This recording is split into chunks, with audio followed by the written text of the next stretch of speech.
O level படிச்சோ தெரியாது பாட்டு பாடுற பாட்டு பாடுறீங்க. ஆனா நீ ஒரு கைப்பிள்ளையடா. வீணடிக்கப்பட்ட விந்து என்ன நானும் சொல்ல என்னண்டுதான் MBBS படிச்சானோ தெரியல லூசு பைய செய்யறதெல்லாம் மட்டமான கறிவெள்ள.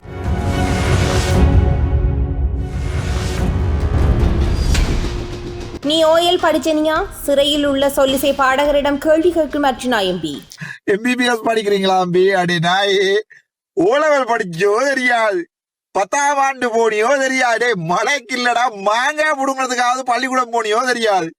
பாட்டு பாடுற பாட்டு பாடுறீங்க. ஆனா நீ ஒரு கைப்பிள்ளையடா. நீ ஒரு பிரயோசனமே இல்லாத ஒரு கைப்பிள்ளையாவே உண்டு. அவங்க விடுவாங்க, பயப்படாத. நான் கதைக்கிறேன். எனக்கு இப்படி பாடியும் நான் அடுத்த பாராளுமன்ற தேதியண்டு நான் இது பண்ணா போடுற வீடியோ நீங்களும் சிரிச்சு நானும் சிரிக்கணுன்றதுக்காண்டி. ஆனா இந்த இனத்துல ஒருத்தன், இவன் எந்த இனமா இல்லையா எந்த இனமோ எனக்கு தெரியாது, ஆனால் தமிழ் பேசுற ஒருத்தன் போய் சிறைக்குள்ள பயங்கரவாத தடை சட்டத்துல இருக்கிறத நான் ஏற்றுக்கொள்ள மாட்டேன். தம்பிராசா, நீ எனக்கு உள்ள ஒரு கோபம் இல்லை. நான் இப்பதான் அந்த கொடிஞ்சு நின்று கூ அடிக்கிற வீடியோ நான் பார்த்தேன். நான் அடிப்பாங்க 14 நாள் கொடிஞ்சு நின்று கூண்டு நீ அதை அடி. ஆடா பிரச்சனை என்னண்டா, நான் கதைக்கிறேன். சொல்லிசை பாடகர் சங்கீத் சென்னை பொது மன்னிப்பில் விடுவிக்க ஜனாதிபதி அன்றகுமார் திசநாயக்க நடவடிக்கை எடுக்க வேண்டும். சிறையில் அடைக்கப்பட்டுள்ள பாடகரை சந்தித்த பின்னர் பாராளுமன்ற உறுப்பினர் சிவஞானம் ஸ்ரீதரன் தெரிவிப்பு. தொடர்பாக நேற்றைய தினம் ஜனாதிபதிக்கு எழுத்து மூலமாக ஒரு கடிதத்தை நான் அனுப்பியிருந்தேன். ஜனாதிபதியோடு நேரடியாக பேசுவதற்கான முயற்சிகளையும் மேற்கொள்கின்றோம். நாளையிலிருந்து பாராளுமன்றம் 4 நாட்களுக்கு இருப்பதனால் இந்த நாட்களில் ஜனாதிபதியோடு நேரடியாக சந்தித்து இவருடைய விடுதலை தொடர்பில் ஒரு பொது மன்னிப்பு அடிப்படையிலேயாவது இவரை விடுதலை செய்ய வேண்டும். ஏனென்றால் இது ஒரு பயங்கரவாத தடை சட்டத்துக்கு கீழே கைது செய்யப்பட்டதால் உச்ச நீதிமன்றத்தில் சென்றுதான் இதற்கான பிணையை எடுக்கக்கூடிய வழிமுறைகள் உண்டு. சாதாரணமாக மேஜிஸ்ட்ரேட் கோர்ட் அதற்கானதை வழங்க முடியாத ஒரு சூழல் இருக்கிறது. ஆகவே ஜனாதிபதி இந்த பொது மன்னிப்பு அடிப்படையில் இல்லை ஜனாதிபதியினுடைய கருணையின் அடிப்படையில் உடனடியான முடிவுகளை மேற்கொள்ள முடியும். அதற்காக நான் நேற்று எழுத்து மூலமாகவும் கடிதம் அனுப்பி அவரை சந்திப்பதற்கான முயற்சிகளை மேற்கொள்கின்றோம். நாங்கள் நாட்டை காட்டிக் கொடுக்கும் முடிவுகளை எடுக்கும் அரசியல் சக்தி அல்ல. புலிகளை அளித்த ராணுவத்தினரை மதிக்காமல் இந்த அரசு புலம்பெயர்ந்தோரை திருப்திப்படுத்துகிறது. நாவல் எம்பி கொந்தளிப்பு.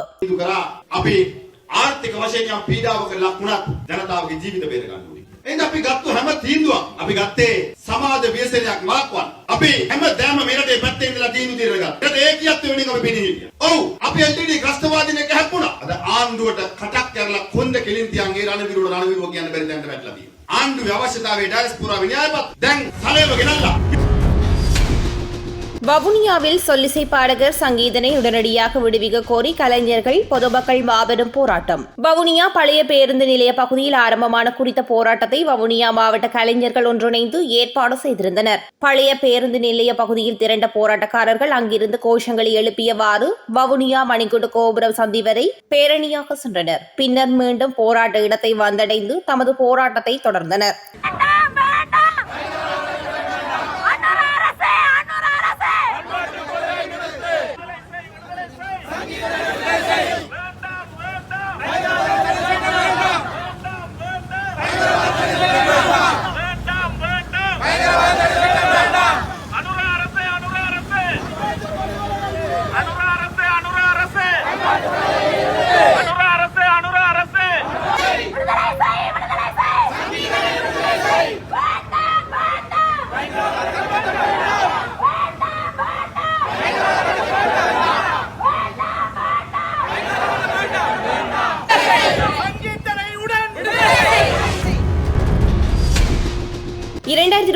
ஆண்டுக்கான பாடசாலை பரீட்சை திகதிகள் அறிவிப்பு. மாணவர்களுக்கு முக்கிய தகவல். 2026 ஆண்டுக்கான தரம் 5 புலமை பரிசில் பரீட்சை எதிர்வரும் ஆகஸ்ட் 9ஆம் தேதி நடைபெறவுள்ளதாக பரீட்சைகள் திணைக்களம் அறிவித்துள்ளது. அதேவேளை 2026 ஆண்டுக்கான கல்வி பொது தராதர உயர்தர பரீட்சைகள் ஆகஸ்ட் 10ஆம் தேதி முதல் செப்டம்பர் 5ஆம் தேதி வரை நடத்தப்படவுள்ளதாக தெரிவிக்கப்பட்டுள்ளது. இதற்கான உத்தியோகபூர்வ கால அட்டவணை மற்றும் விண்ணப்பம் தொடர்பான மேலதிக அறிவிப்புகள் எதிர்வரும் நாட்களில் வெளியிடப்படும் என பரீட்சைகள் திணைக்களம் குறிப்பிட்டுள்ளது. இலங்கையில் சிக்கிய முக்கிய தொழிற்சாலை அதிர்ச்சியில் போலீசார். இலங்கையின் ஹொரணை பகுதியில் அமைந்துள்ள தின்பண்டம் தயாரிக்கும் நிலையம் ஒன்றில் மேற்கொள்ளப்பட்ட சுற்றி வளைப்பொன்றில் அதிகாரிகளையே அதிர்ச்சியடைய வைத்த காட்சிகள்.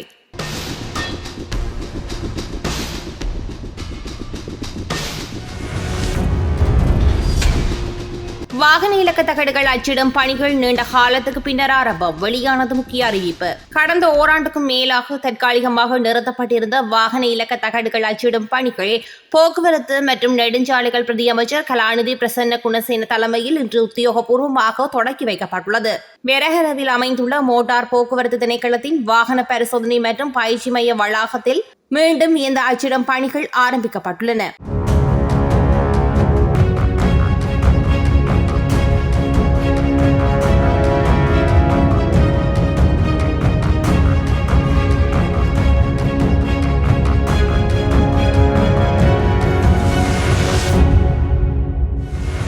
කාලේ කොවිඩ්-19 වසංගතය එනකොට අපිට තීන්දුවක් ගන්න. ජනතාවගේ ජීවිත බේර ගන්නවද? එහෙමත් නැත්නම් ආර්ථික කාරණේ පමණක් හිතලා ජනතාව මැරෙන්න ඇරලා බලන් ඉන්නවද කියලා. දැන් ගෝඨාභය රාජපක්ෂ මහත්තයාගේ ආණ්ඩුව තීන්දුව කරා අපි ආර්ථික වශයෙන් යම් පීඩාවක ලක් වුණත් ජනතාවගේ ජීවිත බේර ගන්න ඕනේ. එහෙනම් අපි ගත්ත හැම තීන්දුවක් අපි ගත්තේ සමාජ ව්‍යසනයක් වළක්වන්න. අපි හැමදාම මේ රටේ පැත්තේ ඉඳලා තීන්දුව తీරගත්තා. ඒකට ඒකියත් වෙනින් අපි පිළිහිල්ල. ඔව් අපි LTD ත්‍රස්තවාදීන් එක හැප්පුණා. අද ආණ්ඩුවට කටක් කරලා කොන්ද කෙලින් තියන් ඒ රණවිරුව කියන්න බැරි දැනට වැටලා තියෙනවා. ආණ්ඩුවේ අවශ්‍යතාවයේ ඩයස්පොරා විනයාපත් දැන් සලේව ගෙනල්ලා හිර කරගෙන ඉන්න. ජනාධිපතිවරයාගේ නියමේ ජනාධිපතිවරයාගේ සලස්ම මොකක්ද? පාස්කුද ප්‍රහාරය සම්බන්ධයෙන් තමන්ගේ ජාතික ලයිස්තු විදපු ඉබ්‍රාහිම්ගේ පුතාලා දෙන්න මරාගෙන බැරිනේ. බෝට්ටුවේ කෙනෙක් නෙවෙයි JVP එකේ පාස්කුද ප්‍රහාරය යනකොට වගකීම් පැහැරපු නිලධාරී අද ආණ්ඩුව ඉහළ තනතුරු දරනවා. ඒ සියල්ලම යට ගහලා යුද්ධය අවසන් කරන්න බුද්ධියන්සේ නායකත්වයේ දීපු නිලධාරීන්ව ගෙනල්ලා හිර කරගෙන ඉන්නවා. කාගේ අවශ්‍යතාවයේද උවමනාවද මේ ආණ්ඩුව ඉෂ්ට කරන්නේ? රටක බුද්ධියන්ස දුර්වල කිරීම තුල රටේ ජාතික ආරක්ෂාව බිඳවැටෙනවා. යහපා ආණ්ඩුවේ වැරද්ද කරගත්තා. අන්තවාදී නිසවසවල පාස්කුද ප්‍රහාරය ඇති කරා. එදා ආණ්ඩුව එක යට ගැව්වා. එදා ආණ්ඩුව පාස්කුද ප්‍රහාරය වළක්වා ගන්න තිබිච්ච නිලධාරීන් ක්‍රියාත්මක වුණේ නැහැ. අද මේ ආණ්ඩුව බලයට ඇවිල්ලා යට ගහපු ෆයිල් හංගපු බුද්ධියන්ස වාර්තා හංගන් හිටපු නිලධාරීන්ව ආරක්ෂා කළා. යුද්ධය අවසන් කරන්න රණවිරුවන්ට බුද්ධියන්සේට නායකත්වයේ දීපු නිලධාරීන්ව හිරගත කරනවා. කනගාටු. දුකයි. රණවිරුව තමන්ගේ ජීවිතේ පූජා කරලා ලබාගත් ජයග්‍රහණය මෙහෙම පාවලා දෙනවා දැක්කම දුකයි. එහෙනම් අපි ආණ්ඩුවට කියන්නේ දැන් බොරු කිව්ව ඇති. ආණ්ඩුව කට ඇරියොත් කියන්නේ බොරු. ජනාධිපතිවරයා අනුරාධපුර දිස්ත්‍රික්කය. ගමේ ඇවිල්ලා මම බලින්නේ නැහැ. මට බැලලා වැඩකුත් නැහැ. හැබැයි ඉතින් එතුමා අඩු ගානේ ගෙදර ඉස්සරහා රේල්වේ ස්ටේෂන් එක හරි හදාගත්තොත් හොඳයි. එතන ඒක අඩු ගානේ ඒක හදාගත්තොත් හොඳයි. දැන් නුවරට කෝච්චිය යනකොට තාම නැහැ. ඒ හින්දා ජනාධිපතිතුමනි අපි දෙවෙනි වතාවටත් ඔබේ ගමන ළඟට ආවා. මම ආයෙනවා. පහුගිය වෙලාවේ ආවේ තමුත් ඒකම. දැන් ජැකිටාව. මං ආයෙනවා. හැබැයි අනේ අඩු ගානේ රේල්වේ ස්ටේෂන් එක හදලා දෙන්න. ඒ හින්දා මගේ ආදරේ අම්මේ තාත්තේ අපි අඩුපාඩු හදාගමු. ගමක් විදිහට ශක්තිමත් වෙමු. අපි ඔබට වගකීමකින් කියනවා අපි කිසි දවසක රටට ජාතියට ද්‍රෝහී වෙන කිසිම තීන්දුවක් ගන්න දේශපාලන බලවේගයක් නෙවෙයි කියන එක අපි ඔබ තමුන්නාසලට කියනවා.